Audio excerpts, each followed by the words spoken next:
They laughed at her the moment she dropped the tray. Plates shattered across the restaurant floor, soup splashing onto expensive shoes, and the sound echoed louder than the music. Conversation stopped. Heads turned. Someone snorted. Someone else clapped sarcastically. Of course, a woman muttered from table 7. The clumsy one again. The black waitress stood frozen for half a second, her hands shaking, her face burning. Her name tag read Maya, slightly crooked, like everything else people thought about her. She bent down immediately, apologizing over and over, her voice barely audible under the laughter. I'm so sorry, I'm so sorry. Watch where you're going. A man snapped, wiping his pants. Shouldn't they hire people who actually know how to work? Another said loudly. The manager didn't defend her. He just sighed in irritation. Maya, clean it up. And be quick. We're not running a charity here.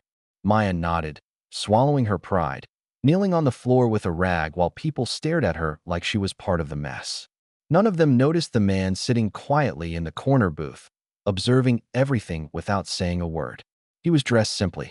No suit, no watch screaming money, just calm eyes, sharp and unreadable. That man was the owner. But Maya didn't know that. She finished cleaning, hands trembling, and went back to work like nothing happened. No tears, no argument, just silence and endurance, something she had learned long before this job. Because humiliation wasn't new to her. She had grown up watching her mother clean offices at night, her back bent, her dreams buried under bills. Maya promised herself she would never complain, never give anyone the satisfaction of seeing her break. So she worked harder, longer, took extra shifts, smiled even when people treated her like she didn't belong. That night, the restaurant was packed. Orders flew in nonstop. Maya moved fast, precise now, double-checking every plate. She apologized even when things weren't her fault. When a customer snapped, she smiled. When another mocked her accent, she stayed quiet. Near closing time, the man in the corner booth raised his hand. Maya approached him carefully. Yes, sir. You dropped a tray earlier, he said calmly. Her heart sank. I'm really sorry about that.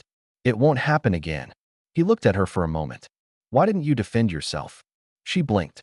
Sir, people laughed at you, insulted you. You said nothing. She hesitated, then answered honestly. I need this job. Something shifted in his expression. He nodded slowly. What's your name? Maya. Thank you, Maya, he said, handing her a generous tip. That will be all. She walked away confused but grateful. She had no idea that conversation would change her entire life. The next morning, the restaurant buzzed with tension. Staff whispered near the counter. The manager looked nervous, fixing his tie again and again. Maya clocked in as usual, unaware of what was coming. Then the man from the corner booth walked in, this time followed by 2 executives. The manager froze. Everyone stood straight. Good morning, the man said. I'm Daniel Carter, owner of this restaurant, and all 12 others under this brand. Silence dropped like a bomb. Maya's breath caught. Daniel's eyes scanned the room, then landed on her. Yesterday, he continued, I watched how this place operates, how customers are treated, how staff are treated. The manager swallowed hard. I saw a young woman humiliated, Daniel said. Not by customers, but by management's silence. He turned to Maya. Step forward. Her legs felt heavy, but she obeyed. What is your position here, he asked. I'm a waitress, sir. How long? 2 years. And in 2 years, Daniel said, has anyone ever asked for your ideas? Your feedback? Your experience? She shook her head. No, sir. Daniel turned back to the manager. You're fired. Gasps filled the room. Effective immediately, Daniel added. Collect your things. The manager tried to speak, but Daniel raised a hand. Save it. Then he looked at Maya again.